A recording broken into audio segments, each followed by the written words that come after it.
Rebonjour et re-bienvenue sur le podcast de Sur deux roues. Aujourd'hui, on parle avec Simon Bergeron, fondateur de Panorama. Pour ceux qui ne le savaient pas, Panorama est un fabricant indépendant de vélos d'aventure. J'ai déjà essayé leur gravel bike et je possède un de leurs fat bikes et plus précisément le premier Chic Shock qu'ils ont sorti en 2015. Aujourd'hui, je voulais vraiment parler à Simon parce que c'est un spécialiste du carbone. Malheureusement, on s'est un peu étendu en parlant de géométrie, matériaux, type de vélo et développement de prototypes. On a passé 1 heure à parler de ce qui devait être l'introduction du podcast et on n'a pas eu le temps de parler de carbone avec lui, qui est une de ses spécialités, mais je le réinviterai dans le futur. Si vous voulez écouter un épisode où on geek sur les différents types de vélos, à quoi ça sert, comment que c'est développé, puis vous voulez voir les dessous du développement de vélo, c'est le bon épisode. Avant d'aller plus loin, je tiens à rappeler que le podcast est disponible sur Spotify, Apple Podcasts, YouTube,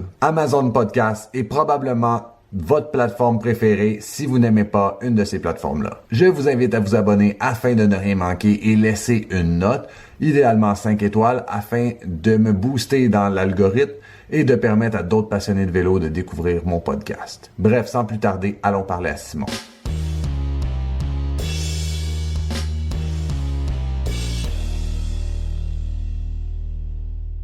Salut, salut, comment ça va? Ça va, toi? Ben ça va. C'est drôle parce que dans l'épisode précédent, on a parlé de toi. C'est ça. T'as enregistré hier avec Marie-Pierre, hein? C'est ça, c'est ça. Ouais, Puis comment ça a été? ça a super bien été. Ouais, Non, c'était vraiment un bon épisode. Je pense que le monde va triper. Puis c'était drôle parce que ça, c'est un de tes bicycles qui a servi à traverser ouais, la route de la soie. Fait que elle parlait justement des modifications qui ont été faites puis comment tu l'as aidé. Fait que non, c'était cool. Il y a un ouais. petit segment là sur Panorama dans le précédent podcast.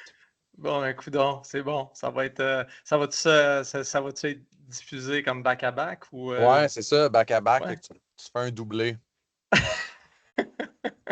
Ça me prend un troisième invité après, là, pour faire le coup de circuit, là, le home around. Ah non, c'est 4 pour les 4 Ouais, c'est points. ça, Grand Chelem, Le mais grand c'est ça. chelem, c'est ça.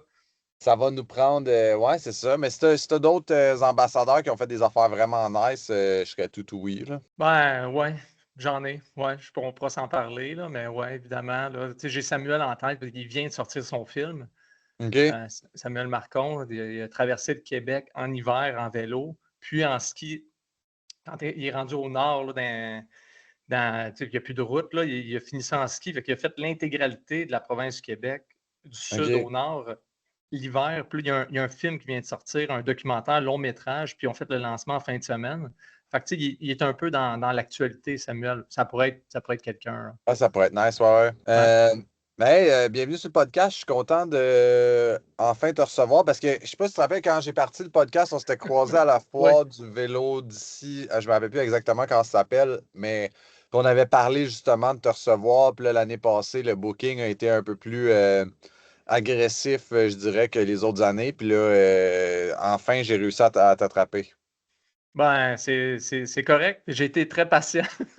C'est Ouais. c'est gentil de me recevoir. C'est le fun parce qu'on a quand même, tu sais, une relation qui date vraiment des tout débuts de Ben ouais. de de Panorama ensemble. Fait que tu étais vraiment dans les premiers, médias. Je ne sais pas ton blog si tu l'as conçu peut-être un peu avant qu'on lance publiquement Panorama, mais tu sais, c'est arrivé peut-être à peu près dans même temps.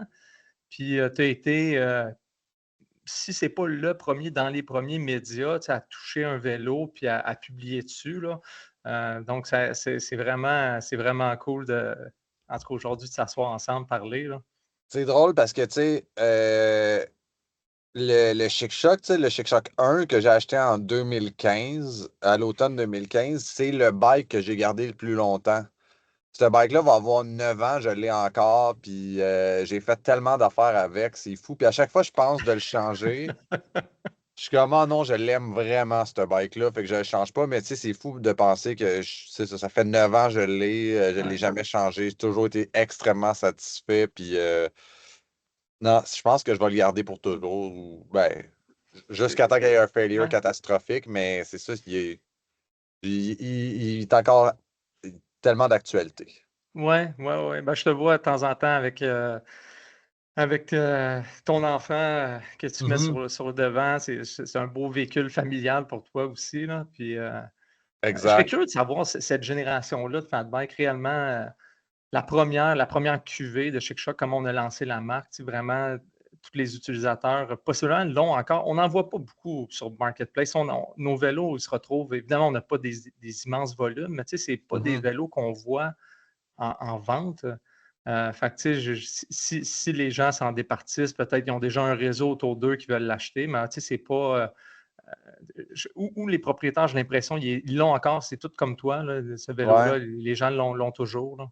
Mais il est intemporel, ce bike-là. Tu sais, mettons, pour vrai, là, le design, là, noir mat, avec juste Exact. des petits détails, c'est intemporel. Tu sais, Ouais. je n'aimerais pas la marque, là, mais ceux qui font un vélo ultra léger, noir mat, tu sais, de route. Ils l'ont fait Noirmont l'année passée, puis il y a 2 ans. Puis tu sais, c'est un peu le même principe, fait que Ouais. ça se démode pas. Mais moi, ce que j'ai vraiment aimé aussi de ce bike-là, c'est que, mettons, je vais faire du fat bike peu importe où je vais. J'arrive à un trailhead, puis on m'arrête, puis on me dit, hey, il est vraiment sick ton paint job. Puis là, genre, je suis comme, ah, c'est vieux de 10 ans, tu sais. Puis le monde n'en revient pas, tu sais. Parce que le monde sont comme, tu sais, c'est nice, tu sais, c'est juste des petits Ouais. détails, puis ouais, Ouais. c'est une œuvre d'art. Ah, c'est gentil. Tu sais, concernant la couleur, évidemment, ça a été le seul vélo qu'on a fait noir. Panorama, Mhm. maintenant, on est des couleurs un peu plus funky. Puis, ça a été un choix très, très sécuritaire, dans le fond, Mhm. ou très safe, là, de lancer la marque avec un vélo noir pour tester le tout. Mais tu sais, on le sait que les gens qui s'intéressent à des petits brands puis qui vont acheter tu sais, des marques un peu plus, tu sais, non, tu sais, qui ne sont pas dans le volume, qu'on ne voit pas énormément. Souvent, c'est du monde, tu sais, qui ne veulent pas un bike noir aussi, là. Tu sais, c'est pour ça Ouais. qu'on est sorti de ça, on n'a jamais refait. Puis on ne le renie pas, ce bike-là, ça a été, il est super beau, moi je l'adore. Puis, mais tu sais, au final, on, tu sais, on a divergé, puis c'est un peu le plan aussi, là, c'est après s'établir comme petite marque un peu plus funky, tu sais, avec des couleurs un Ouais. peu plus, tu sais, les couleurs sont toujours polarisantes. C'est toujours le sujet, tu sais, c'est t'aimes pas, puis à chaque année, ça change, puis après, tu sais, tu peux pas plaire tout le monde, plaire à tout le monde. C'est ça. On vit avec, là. Ouais. Mais en même temps, tu sais, ça reste des designs qui sont relativement intemporels, tu sais, vos bikes. Dans le Ouais, monde par de là. l'aventure, des saturés, tu sais, comme puis c'est tout le temps des œuvres d'art. J'ai vu le plus récent, j'ai vu le communiqué du plus récent Chic Choc passer, puis ça reste ce qui est. D'après moi, dans 7-8 ans, ça sera pas comme les bikes rouges des mi-2000. Tu sais, mettons autour de 2015, là, les bikes étaient rouge, blanc, Ouais, vraiment flash. 3 ans ouais. plus tard, tout le monde était comme, ah, c'était unique, tu sais, ça arrivera pas avec. Non, ça reste c'est des couleurs, fait qu'on n'est pas dans le monochrome, mais on essaye de choisir des couleurs qui vont bien vieillir, puis rien d'hyper agressif. Là, tu sais, évidemment, on n'est pas dans le créneau de la haute performance, puis tu sais, la course, tout ça. Fait que, tu sais, c'est pas des couleurs criardes, là, tu sais, on essaye d'avoir une palette tu sais, de couleurs, mais plus sobres, tu sais, qui vont bien vieillir, là. Puis, dans le fond, pour ceux qui ne vous connaissent pas encore, tu sais, Panorama, comment tu décrirais la compagnie puis l'histoire? Ben, on est une compagnie, on offre des vélos dédiés au créneau du vélo d'aventure. Vélo d'aventure, c'est le touring hors route pour nous principalement. Fait que le touring hors route, fait que là-dedans, il y a l'ultra-distance aussi hors route, le bikepacking. Fait qu'on on est vraiment dans ce créneau-là. Puis la compagnie, on a 8 vélos actuellement. Fait qu'on a parlé déjà des fat bikes. On a 2 modèles, un en carbone, un en titane. On a 2 gravel bikes, un en carbone puis un en acier. On a 2 vélos de montagne. Là, je souris parce que le vélo de montagne qu'on fait pourrait être considéré comme des gravel bikes quasiment pour des gens, vraiment des gens qui sont de la scène du vélo de montagne, vont regarder nos mountain bikes, vont dire que c'est plus des gravel bikes. Mais tu sais, c'est des vélos de montagne qui sont dessinés avec les standards de vélos de montagne, disons, Mhm. pour les roues, la transmission, tout ça. Ils prennent les fourches à suspension. mais les gens l'utilisent aussi dans des contextes d'ultra où est-ce qu'il y a quand même des longs stretches de gravel. Puis, en fait, parenthèse sur ce créneau-là, c'est intéressant parce que là, cet été, on a vu dans des courses de vélo de montagne, surtout, je pense que c'est Leadville, une course connue, il y a eu des gens qui ont mis des guidons courbés, des drop bars sur des vélos de montagne. Fait que, les genres se mélangent, puis en fait, mettre un guidon courbé sur un vélo de montagne Artel, nous, on le fait. Le Taiga XP, c'est exactement ça. C'est un mountain bike Artel dessiné pour guidon courbé. La géométrie est adaptée pour guidon courbé, mais on peut mettre une fourche à suspension dessus. Disons, c'est un gravel bike plus ou un gravel bike pour les gens qui trippent sur le vélo de montagne, là, qui veulent de quoi d'un peu plus robuste. Ouais. Puis finalement, on a 2 touring hors route. C'est les Boréal, un avec une transmission pignon, fait que c'est un gearbox qui est au pédalier. Super pratique pour. Il n'y a pas de lubrification de chaîne, c'est une courroie, tout est scellé, il n'y a pas de maintenance. Fait que les gens qui sont vraiment dans le voyage à vélo longue distance, où est-ce qu'ils vont pacter beaucoup, je parle comme 100 livres de matériel sur le vélo. Ces 2 vélos-là sont destinés pour sacoche avant-arrière, les gros kits, un peu moins minimalistes pour aller vite là, dans la scène du bikepacking. Les gens ils aiment les petits sacs. Fait qu'on a quand même deux modèles touring traditionnels. Fait que ça, c'est la ligne de vélo. Je ne sais pas si tu veux un peu le topo, comment Panorama a vu jour. Ouais, mais ça pourrait être intéressant, parce que vous avez commencé, c'était juste des fat bikes au début. Ouais, c'est ça. Puis après ça, vous vous êtes vraiment diversifié dans tout ce qu'il y avait d'aventure, comme tu dis. Mais c'est intéressant d'avoir aussi le thought process, je pense, de comment vous êtes arrivé à partir de fat bike. Après ça, je pense que c'était gravel, puis après ça, vous êtes allé. Ouais. Oui, c'était évidemment dans le plan d'affaires initial.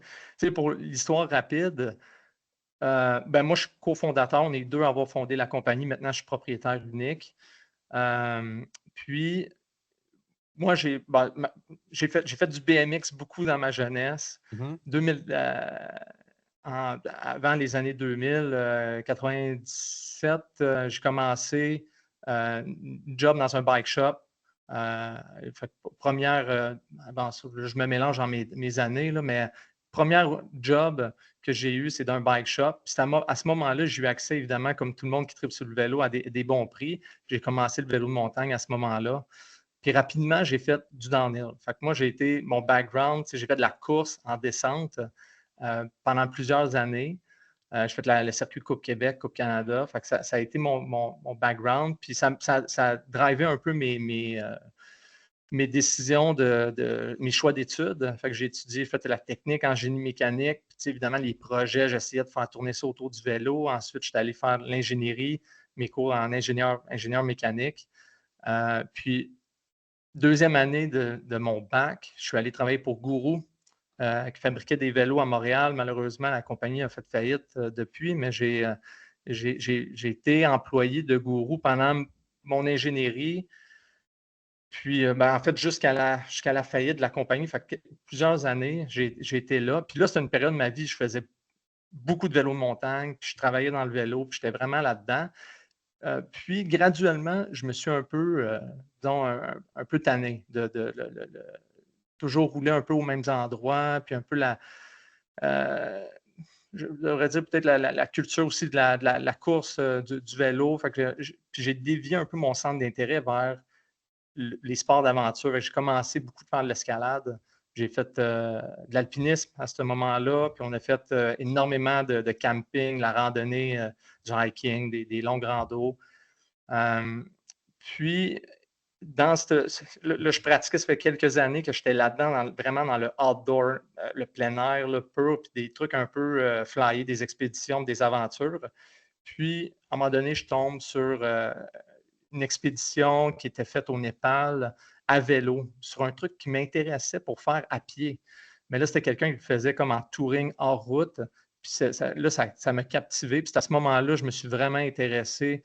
Dans le fond, ça mélangeait ce que j'adorais de tous les sports d'expédition, d'aventure, regarder une carte topographique, puis essayer de trouver son chemin, puis la gestion des risques, tout ça. Puis le vélo, que c'était évidemment mon premier amour. Puis le mix s'est fait là, puis de fil en aiguille. Moi, j'avais déjà eu un projet entrepreneurial. J'avais déjà une business. J'ai pressé des skis. Fait que j'ai fabriqué des skis pendant quelques années. Ça n'avait pas marché. J'avais laissé tomber. Puis, j'ai rencontré quelqu'un. Cette personne-là était comme... il savait que j'avais comme peut-être une drive au niveau de projet, là, créer peut-être une entreprise. Puis on a parlé de vélo. Moi, je lui ai dit, le vélo d'aventure, bikepacking, c'est trippant. Puis on peut faire de quoi d'unique. À ce moment-là, là, ça remonte de 2012, ces années-là, 2012-2013. Fait qu'on a parlé, on a fait le plan pendant 2 ans, puis on est ressorti avec au début le fat bike. Les autres vélos, en fait, le gravel bike était déjà dans le pipeline, était déjà prévu. Pour nous, c'était un choix un peu business, là, stratégique. En 2015, le fat bike était comme encore un peu dans son essor. Ici, c'était comme il y avait de la place pour des nouveaux joueurs. Il y avait un engouement. Puis, pour nous, le fat bike, on voulait disons, le promouvoir beaucoup l'utilisation estivale aussi. Fait que, tu sais, pour avoir un vélo puis essayer de rouler dessus 12 mois par année. Fait que, tu sais, d'un point de vue business, au lieu d'être une entreprise saisonnière, on s'est dit, ben, on lance un fat bike, on va essayer de se faire connaître en l'utilisant l'été aussi, tu sais, des trips qui nécessitent un fat bike. Il y en a, ça existe, là, tu sais, l'été, où on convertit avec des pneus plus étroits, mais tu sais, des choses qu'on pouvait faire avec. Puis l'hiver, évidemment, ben, c'est le bike parfait, là. Fait que ça a été ça le choix, mais tout de suite, dès le jour 1, on travaillait sur le gravel bike aussi, puis on est arrivé avec le Catadin, puis ensuite, tous les modèles d'acier, ils ont découlé, là. Puis je dirais le line-up qu'on a actuellement, c'est pas mal, c'est pas mal la vision initiale là, la palette de modèles qu'on a. Là, on couvre pas mal toute la discipline du touring hors route. Puis, OK, là, je ne sais pas quelle question je devrais te poser en premier parce que j'ai 2 questions qui s'en viennent. Ouais, OK. Fait que je vais y aller comme ça. Puis tu choisis la question que tu trouves la plus pertinente en premier, puis après ça, je te reposerai l'autre après. La première, c'est comment ça se décline les modes? Parce que, tu sais, mettons, toi, là, quand tu faisais des bikes, une chose que j'ai remarqué, c'est que les bikes que tu sors, en général, l'industrie les ressort 2 à 3 ans plus tard. Tu comprends? Ouais. C'est comme si, mettons, toi, tu investis dans une. Mettons, je vais donner un exemple. Là. Moi, mon feedback quand tu as sorti le Catadin, c'était que je le trouvais vraiment slack en termes d'empattement. Puis toutes les autres bikes étaient beaucoup plus étroits. Hein? Puis beaucoup plus agressifs. Puis avec le temps, c'est devenu vraiment, tu vois, même les bikes de route qui se rallongent. Puis après ça, tu sais, mettons, tout ce qui est. Un moment donné, tu avais justement, tu parlais d'un bike. Un vélo de montagne en acier Ouais. avec fourche. Guidon courbé, ouais. Ouais. Non, mais ouais, ça, mais il n'était pas courbé le guidon de mémoire. Là. Tu en avais un qui était, je me rappelle plus du modèle, mais c'était un bike de montagne, mais c'est un peu comme ceux des années 90. Là. Ouais. Ouais. Puis Ouais. aujourd'hui, je pense que c'est Marin qui en a un, puis il y a plein d'autres Ouais. d'autres compagnies qui font justement plus des gravel bikes avec flat bar ou tu sais, des géométries un peu plus proches des mountain bikes des années 90. Fait que tu sais, Ouais. comment vous faites pour dénicher les modes? Puis la deuxième, c'est comment on design un vélo. Fait que, tu vois les deux comme sont. Fait que, ouais, je sais pas laquelle tu poses en premier. Ouais, ouais. C'est une bonne question. Je me suis déniché les modes. Honnêtement, tu sais, moi, je suis un passionné. Je suis un geek. Vraiment, là, tu sais, je tripe sur le vélo. Là, tu sais, j'en mange. Je lis à peu près tout ce qui se fait. Puis, euh, trouver les bons filons. Tu sais, moi, en fait, j'ai toujours la réflexion, faire le vélo pour qu'il fonctionne pour notre utilisateur core. Tu sais, il y a un paquet, nous, tu sais, moi, je vise toujours comme un type d'utilisateur, puis évidemment, il y en a plein. Il y a plein de styles, puis c'est un peu comme une cible, là, tu sais. Moi, je pense toujours au centre, la cible. Puis après, les autres, tu sais, les gens, il y a plein de monde qui se greffe puis qui vont être intéressés par le bike. Fait que moi, je veux faire un bike, j'ai mon utilisateur précis que j'ai en tête. Euh, Puis, tu sais, ce que tu dis, comme les gravel bikes, le Catadin, à l'époque, tu sais, moi, mon bike, je le sais, je l'ai sorti, puis il était sûrement, les gens qui regardent les poids devaient se dire, mais mon Dieu, il est donc bien lourd, c'est un bike en carbone, il est vraiment lourd. Mais moi, ça ne me dérangeait pas parce que mon bike, je voulais le faire. La résistance, c'était un critère numéro un. Je voulais le construire comme un mountain bike, tu sais, réellement. Maintenant, on le voit un peu plus, ça, tu sais, cette approche-là. Je n'étais pas dans le ultra léger, j'étais dans le ultra résistant. Tu sais, je voulais. Il y avait ça.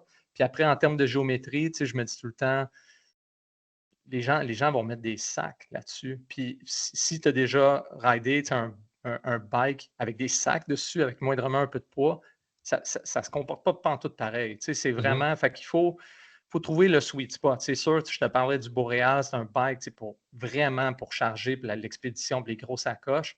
Il y a une géométrie vraiment spécifique pour ça, assez funky. On peut en revenir à celle-là. Le Catadin, c'est un truc, les gens, ils vont charger, ils vont être minimalistes, ils veulent aller plus vite, évidemment. Ils ont un bike en carbone qui est très rigide. C'est du monde qui veulent faire un transfert de puissance. C'est pas, ça ne flexe pas comme de l'acier. De l'acier, tu pédales ça. C'est une expérience de confort puis de carbone. C'est stiff. Tu te lèves ses pédales, tu pousses, ça accélère tout de suite. Fait que voilà, c'est vraiment, honnêtement, c'est sûr, je m'intéresse beaucoup aux cultures de petits frame builders, les petits builders qui fabriquent localement partout sur la planète, là, pas ici en particulier. Je l'ai connu chez Guru, c'est ça qu'on faisait. On fabriquait des cadres un à un, sur mesure.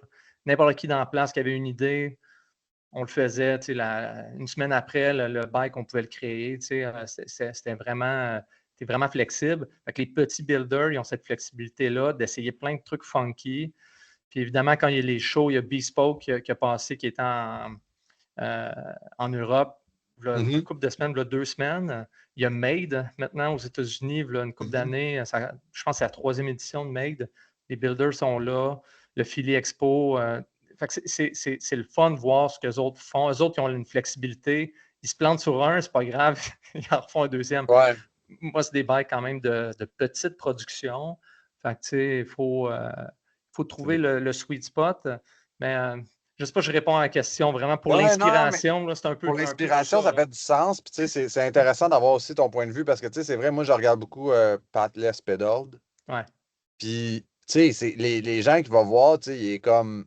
C'est une géométrie fucked up que tu ne reverras jamais nulle part, là, tu sais, pour une personne qui a un besoin précis. Puis là, il en parle comme l'industrie devrait aller là, mais la réalité, c'est que il y a 10 personnes dans le monde qui ont besoin d'exactement ce setup-là, puis c'est un frame qui a été fait pour ça. Tandis que quand tu es dans une production, puis tu veux amener ça à un prix raisonnable, mais pour répondre à un besoin d'un plus grand nombre, c'est certain que là, c'est un peu plus stressant. Puis ça amène, je pense, très bien à la prochaine question qui est comment on design un vélo.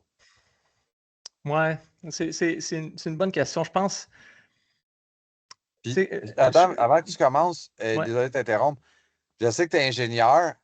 J'aimerais ça peut-être si tu étais quand même faire un work back schedule.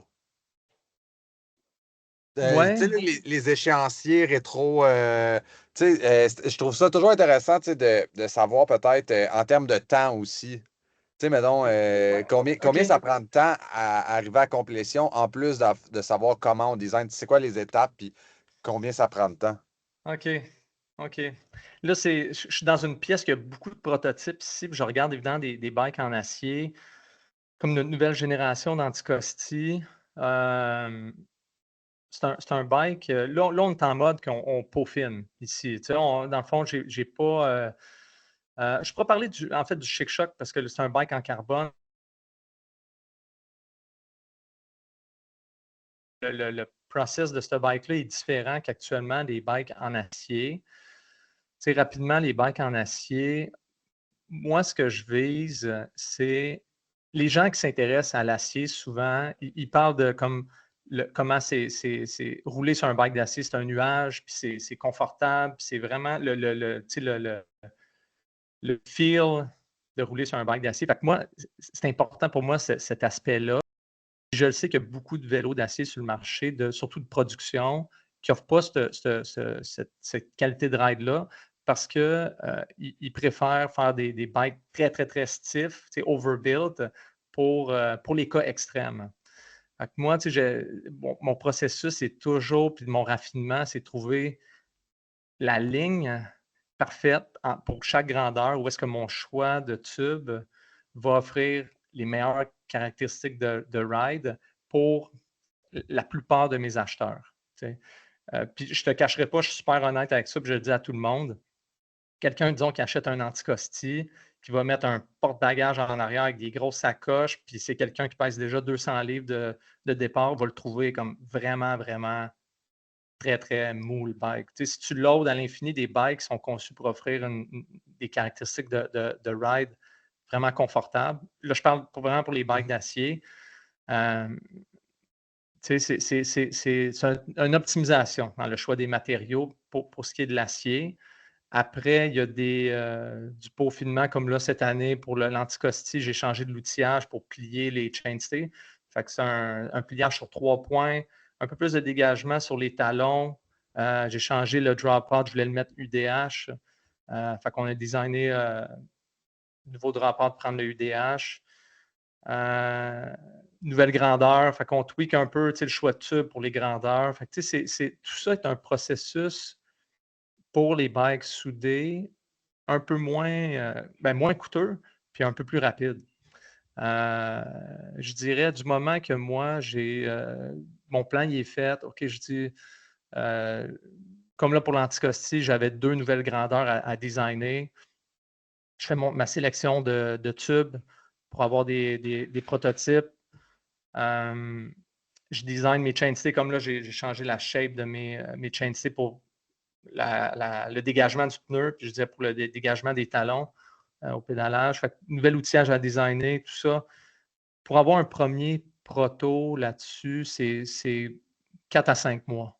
Du moment que moi, toute ma réflexion, mon design est faite, disons dans où est-ce que je travaille avec des usines qui sont considérées comme possiblement les meilleures à Taïwan pour les bikes d'acier, c'est 4 à 5 mois d'attente. Je reçois un bike, pas peinturé évidemment, on le valide ici, on fait nos tests. Puis après, 4 à 5 mois, si ça nous va, après, il y a toute l'histoire de la peinture, il peut y avoir un paquet de back and forth pour les choix de couleurs. Puis après, on lance une production du moment qu'on l'a. Après, tout ça, en tout et partout, c'est un petit peu plus qu'1 an, grosso modo. Là. Pour un bike en métal. Fait que, on regarde autour le timeline, peut-être 1 an. Si tout va quand même bien, tout nous plaît, là, évidemment, on peut peaufiner, faire des back and forth, puis des ajustements à l'infini, là, mais quand on converge quand même rapidement, 1 an-ish, le temps d'avoir des protos validés, testés, faire les choix de couleurs, puis si tout va bien, 1 an. Pour le carbone, c'est plus long. Pour nous, le Chic-Choc qu'on vient de lancer, on a roulé un prototype l'an passé. J'étais assez confiant sur le design pour ouvrir un moule. Fait que, le moule, grosso modo, par grandeur, c'est un triangle. Le triangle avant, il est comme d'un gros bloc de métal, d'acier ou d'aluminium, tout dépend de comment on s'enligne. Là. Fait que, disons, un gros bloc d'aluminium, l'arrière et ces 2 autres moules séparés. Fait que j'avais ouvert un moule complet pour la grandeur médium. Puis finalement, on l'a roulé au début. En fait, on l'a reçu au courant de l'été précédent, l'été passé. Fait qu'à l'automne, on l'a roulé. Puis déjà là, ça ne me plaisait pas. Fait qu'on l'a roulé quand même tout l'hiver, mais moi, j'étais déjà sur un autre design, j'optimisais. Il y a quelques items qui ne me plaisaient pas. Fait que c'est malheureux, mais ça coûte un moule dans ce temps-là. Ça allonge un peu le processus. Donc, ce vélo-là, si on a eu le moule l'été dernier, avant le lancement, ça a été en tout et partout, tu sais, un 2 ans, 2 ans et demi certainement, 2 ans et demi certainement de développement. Fait que, tu sais, grosso modo, pour ce qui est du carbone, c'est mon background en tant qu'ingénieur. Je dirais que Ouais. c'est un peu ma spécialité, puis j'aime beaucoup m'impliquer énormément. J'aime ça énormément, puis je comprends, pour l'avoir fait à petite échelle chez Gourou, puis après Gourou, j'ai eu une autre expérience de travail avant de partir à Panorama où est-ce que j'avais affaire à des usines, je vais dire, très prestigieuses en Asie qui fabriquaient des pièces en fibre de carbone pour l'industrie du sport, pour des grandes marques, à très, très haut volume, fait que des centaines de milliers d'unités par année. Fait que je me suis trempé dans des petites productions ici locales, puis aussi en Asie. Euh, Fait que c'est assez complexe. Puis ça m'intéresse beaucoup. Fait que je m'implique énormément dans l'outillage. Puis après aussi dans le. Parce que l'outillage, parenthèse, c'est comme une grosse partie du succès d'une pièce en carbone réussie. Euh, Fait que l'outillage, puis après toute la partie conception des laminés, euh, séquence. J'ai un peu mes requis ici pour mes expériences précédentes, là, que je sais que surtout Panorama, notre créneau, ce pas des gens qui cherchent les vélos les plus légers possibles. Fait que, tu sais, c'est beaucoup drivé par la résistance. Fait qu'on n'est pas dans avoir des ratios rigidité-poids les plus exceptionnels possibles. Nos bikes sont plus légers. Nos bikes en carbone sont plus légers que des bikes en acier ou en alu. Mais c'est surtout driver le design par la résistance. Puis il y a un paquet de trucs qu'on peut utiliser dans le design de laminé pour un peu plus mettre l'emphase sur une construction qui va être très résistante plutôt que très rigide et très légère. Fait que, tout ça pour dire que je m'implique dans cette conception-là. Puis pour revenir à ta question initiale, ouais, j'imagine le Chic Choc, je ne l'ai pas calculé, mais ça doit faire 2 ans et demi qu'on est là-dessus. Tu sais, ce que je peux rajouter, j'ai peut-être l'air perdu dans mes dates ici, là, mais nous, comment je fais les designs ici? J'ai pas une date clé que OK, je veux, tu sais, ça va être le modèle 2026. Il faut absolument que ce soit 2026. Dans le sens que c'est un peu plus, ça va arriver quand ça va arriver. Fait que, tu sais, j'ai comme mon idée. Je sais que je travaille avec comme vraiment des gens qui ont des superbes réputations dans l'industrie, qui sont très, très bons, très, très forts au niveau manufacturier. Puis, on avance le plus vite qu'on peut. Puis, à un moment donné, si on a des embûches, puis ça a l'air retardé, ça va être retardé. C'est pas plus grave que ça. Ben, c'est pas plus grave que ça. On veut que ça arrive le plus vite possible, mais tu sais, j'ai pas. Comme le Chic Choc, j'aurais aimé ça l'an passé que notre moule fonctionne. Il n'a pas marché. Là, on a refait d'autres moules. Puis là, cette année, ça a marché. Puis on l'a lancé cette année. Là. Ah, t'as pas un bike à livrer sur le Tour de France Non. pour compétitionner contre la marque en T, la marque en S ou etc. Tu n'as pas cette pression-là d'un point de vue commercial, c'est ça que tu veux dire? Ouais, ouais, c'est ça. Exactement. Non, c'est ça. On fait pas. On est.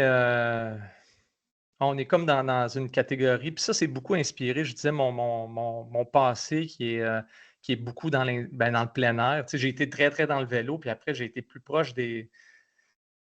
J'ai été très influencé par des marques, tu sais, des marques de sac à dos, puis de tente, puis de Mhm. sleeping bag, puis des trucs de plein air, réellement. Puis eux autres, ils ont tellement le, le, le, tu sais, le lifestyle, il est très, très, très fort, Ouais. plus fort que tu sais, la performance. Puis c'est tout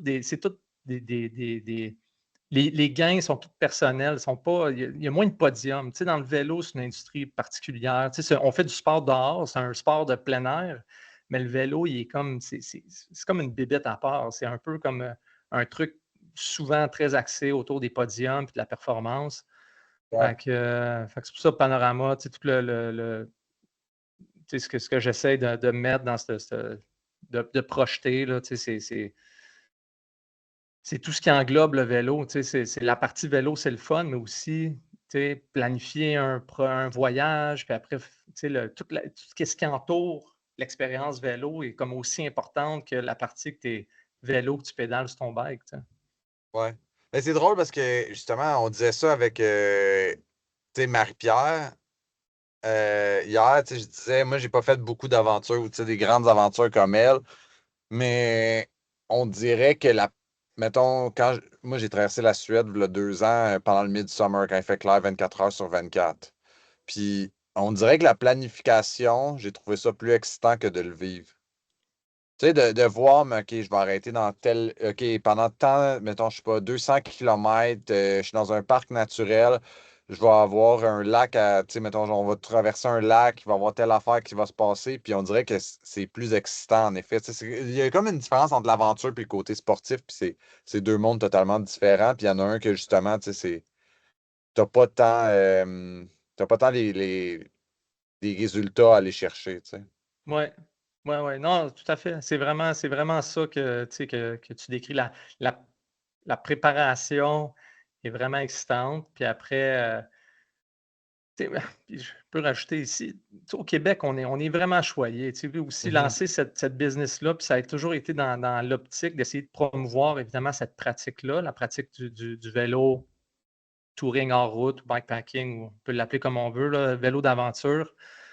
Euh, au Québec, on a des espaces, des terres publiques, les ZEC, on a Mhm. des grands parcs, on a, tu sais, beaucoup, beaucoup d'espace pour aller se promener, aller explorer, se faire des itinéraires. Fait qu'on on est vraiment bien positionné pour se tremper les pieds. Puis, tu sais, ce qui était difficile, tu sais, au début de Panorama, 2015-2016, il y avait peu de routes de publiées, d'établies, puis Mhm. tu sais, des circuits un peu clés en main pour, tu sais, quelqu'un qui voulait se lancer là-dedans, c'était difficile. Maintenant, il y en a beaucoup. Évidemment, il y a bikepacking.com devenu très populaire. Eux autres publient beaucoup des routes plus d'envergure, disons, là, des affaires un peu plus intenses.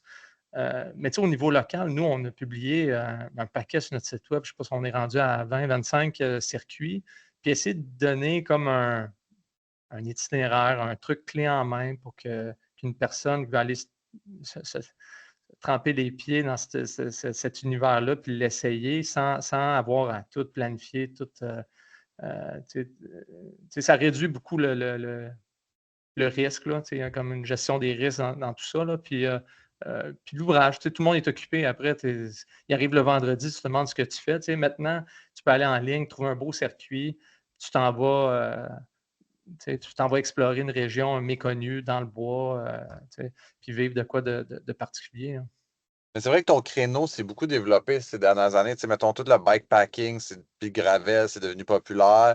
Le fat bike pendant la pandémie, là, il y a eu une explosion. Là, on n'en trouvait plus nulle part, puis c'était comme la folie furieuse.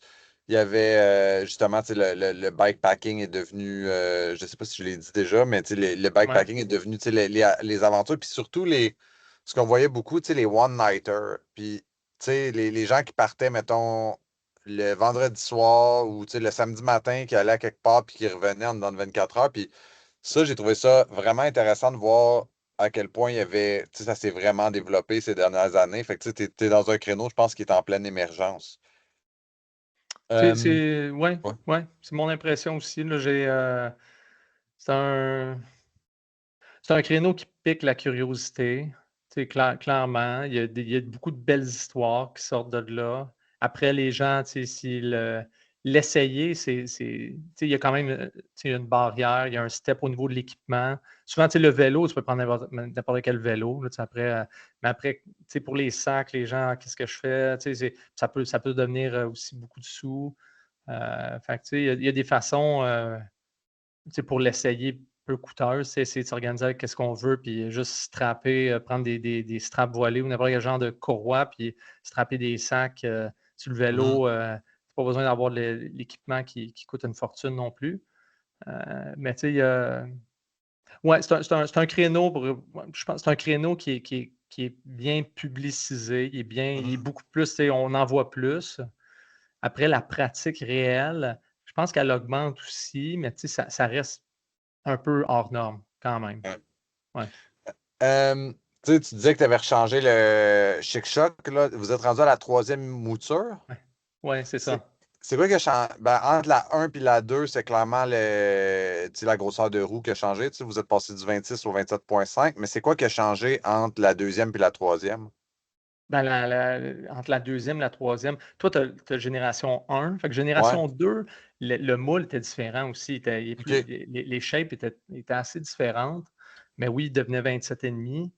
Entre 2 et 3, là, vraiment, la géométrie est très, très modernisée, très alignée sur le vélo de montagne actuel. Tu sais, c'est le gros changement. Fait que tu sais, maintenant, il y a comme eu une progression folle des géométries de vélo de montagne, mettons, dans les 5 dernières années. Puis le gravel, il a pris un peu de ça. Ben, Mhm. nous, disons, le nôtre, on l'a amené là-dedans, un peu le moderniser avec des éléments de vélo de montagne. Fait que, en gros, c'est des six tubes. La position, tu es plus au-dessus du pédalier. En étant plus, on relève le poteau de selle, là, on se met plus au-dessus du pédalier. Quand on se remet au-dessus du pédalier, on s'avance, il faut allonger le devant pour rétablir la position du guidon. Fait que le devant, il est plus long. Puis les angles aussi, l'angle avant, l'angle d'attaque est plus relâché. Fait que, ça fait des vélos avec des caractéristiques de direction peut-être un peu mieux adaptées au terrain inégal, ou la OK. stabilité, plus en lien avec, je pense, la stabilité. Fait que ouais, la géométrie, ça a été le plus gros driver de ce bike-là. On voit le fat bike. Tu sais, au début, nous, on est sortis, puis on était très dans l'ensemble. Les gens pognaient le fat bike, puis ils partaient pédaler dans un champ derrière chez eux. Mhm. Ce qui est très cool, puis ce qu'on dit aussi, c'est un beau véhicule d'exploration, puis aller se promener. Mais tu sais, réellement, il y a tellement eu de développement de sentiers au Québec, incroyable, avec la machinerie pour damer, tout ça. Puis maintenant, il y a tu sais, ils travaillent les pistes comme ils travaillent des pistes de vélo de montagne Mhm. euh, l'été. C'est avec des features et tout ça. Puis, tu sais, le core du marché pratique le vélo de montagne dans des sentiers. Maintenant, fait que, tu sais, tu sais, se rapprocher un peu d'un vélo de montagne. Ça reste que le vélo, à l'image des vélos Panorama, évidemment, il y a toutes les features pour mettre les sacs, euh, on a le storage, le compartiment dans le tube. Mhm. Il y a un paquet tu sais, puis comment aussi, je reviens sur le carbone, que je disais sur le carbone, là, tu sais, c'est vraiment une conception adaptée pour l'exploration, le touring. Euh, mais là, la géométrie a été drivée beaucoup par la clientèle actuelle de fat bike, là. Très nice. Ouais, parce que c'est vrai que c'est sûr qu'il y a du monde qui font de l'aventure avec ça, mais je pense que c'est beaucoup en sentier. Puis, tu sais, les sentiers, comme tu dis, ça a explosé, là. Dans le Ouais, temps, il y avait, ça se comptait sur quasiment les doigts d'une main le nombre de sentiers. Puis maintenant, j'ai un article de blog où est-ce que c'était les sentiers de fat bike. Puis à chaque année, je reçois 10 emails de sentiers qui font pas partie de la liste puis qui veulent être ajoutés. Puis je suis comme à chaque année, je suis comme 10 sentiers. Puis tu vas voir, c'est 25 kilomètres de ouais. pistes qui se rajoutent. Là, t'es comme, tabarouette, ça roule au Ouais. toast côté communauté de fat bike. Mais en même temps, on est le bon pays pour. Mais j'ai l'impression que ouais, depuis 10 ans, la seule chose, j'ai l'impression que les sentiers sont de plus en plus glacés à cause des changements de température. C'est vrai, c'est vrai. Nous, dans notre coin, c'est sûr, en Estrie, tu sais, on le voit, là, tu sais, à Bromont, les sentiers, ça vient béton. En même temps, Ouais. tout le monde roule clouté. Quand tu as des pneus cloutés, puis tu as la bonne pression, il y a Ouais. vraiment beaucoup de grip. C'est là que les gens ils battent des records de De Strava dans les vitesse. sentiers ici, là. Je veux dire, c'est vraiment. Ben, c'est parce que ça enlève tout. La neige enlève tout le relief, les bosses, hein. Ouais. Fait que tu es capable d'aller super vite. C'est béton, comme une piste de bobsleigh avec des Ouais. pneus à clous. Fait que, ouais, il y a du monde qui. c'est leur trip et ils s'enlignent là-dedans. Mais on a toujours dit, pour ce qui est du fat bike en sentier, les belles conditions de fat bike en sentier, c'est quand les conditions de ski sont pas bonnes. Quand tu veux aller Ouais. faire du ski alpin, puis c'est pourri ou c'est trop glacé, ben là, tout de suite, tu dis, ben, go, je m'en vais en fat bike, puis ça va être dur. ça va bien rouler, puis tu vas pouvoir faire une belle sortie. Dans le créneau du sentier, là. On n'est pas dans l'exploration puis dans le bikepacking hivernal. Ça, c'est un autre, un autre paire de manches, un autre dossier. Là. Moi, il faut vraiment que j'achète des pneus à clous cette année. Là. Parce que j'ai encore les. Tu sais, ça ne s'use pas des pneus de fat bike. Fait que j'ai les mêmes pneus que là. Ça fait 9 ans que j'ai mon fat bike ce mois-ci. Fait que ça fait 9 ans que j'ai les mêmes pneus qui sont comme neufs. Là, c'était quoi? C'était les Maxxis Minion que tu mettais dans le temps, c'est ça? Colossus. C'était soit ça ou les Colossus, ouais, c'est ça. C'est ça. Fait que pas de stud, mais là, à chaque fois que je vais, c'est comme jouer au curling, puis c'est moi la pierre. Ouais, ouais, clairement. Puis c'est pas les pneus de base avec les crampons. C'était un bon pneu, ça, pour utiliser comme 4 saisons. Là. Vraiment, été hiver, un peu de tout. Mais pour une utilisation hivernale, pour avoir de la grip, maintenant, il y a des pneus qui sont très, très, très, très bons. Ouais, je vais changer ça cette année, je pense. Ben, je pense qu'on va être obligé de faire un deuxième épisode, si t'as pas trop d'objections, parce qu'on a juste passé la moitié des questions. Puis, il n'y a pas de problème. On arrive pas mal au maximum de l'attention de certains auditeurs. Donc, si je me fie au temps, fait que je pense qu'on va être obligé de refaire un épisode avec toi. Puis tu disais, dans le fond, que toute ta spécialité à la base, c'était les composites, c'est ça? Oui, c'est ça, oui. Fait que dans le fond, tout ce qui est type de matériaux pour faire les vélos, on n'a pas eu le temps de l'aborder aujourd'hui. Le carbone, est-ce que c'est fragile? Comment faire un frame de carbone, etc. Je pense que puis les différents types de moules. Dans le fond, je suis parti des questions les plus fréquemment posées à Google. Puis je voulais toutes les poser aujourd'hui. Fait que je pense que ce qu'on pourra faire, c'est un espèce de Q&A sur les composites. T'sais. Puis je pense qu'une des affaires aussi, c'est les moules. Tu as brièvement parlé des moules. Toi, tu es propriétaire de tes moules. Ouais. Je sais qu'il y a beaucoup de monde qui pose des questions parce qu'on a vu énormément de marques avec toute la même frame apparaître sur le marché. Ouais. Fait que je pense que ça aussi, ça va être intéressant. Puis les layouts, tu parlais de la résistance. Puis on n'a pas eu le temps de tomber là-dedans, mais ouais. C'est tous des bons points. Honnêtement, tu me dis ça, puis j'ai hâte d'en parler parce que c'est des choses auxquelles, évidemment, j'ai parlé énormément de ça depuis les dernières années à des gens qui nous accostent puis questionnent une nouvelle compagnie, carbone, comment vous y prenez. Fait que, je pense que c'est des bonnes choses à démystifier et à aborder. Là. Clairement, ça va être intéressant. Ouais, c'est ça. Ben, j'ai bien hâte parce que c'était pas mal supposé être notre introduction a duré l'équivalent d'un podcast. Mais on pourra reparler par la suite justement de tout ce qui est la balance des questions. Puis je te bookerai probablement autour de janvier pour parler de ça. C'est bien beau. Ben, encore un gros merci pour ton temps. Puis on se reparle bientôt. Merci à toi.